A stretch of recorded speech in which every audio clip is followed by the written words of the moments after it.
মোহাম্মদপুর থানায় একটি হত্যা মামলায় আপনারা জানেন একজন দোকানদার আবু সাইদ 19 তারিখে পুলিশের গুলিতে নিহত হয়। তার পক্ষে আমির হামজা নামে এক ব্যক্তি হত্যা মামলা করেন। এই মামলার 1 নম্বর আসামি শেখ হাসিনা, 2 নম্বর আসামি হলো ওবায়দুল কাদের স্বরাষ্ট্রমন্ত্রী সহ অনেক আসামি এই মামলাতে আছে।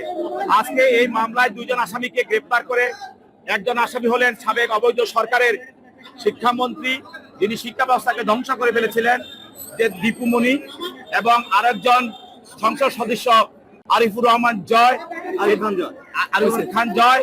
এই 2 জনকে আদালতে হাজির করা হয় এবং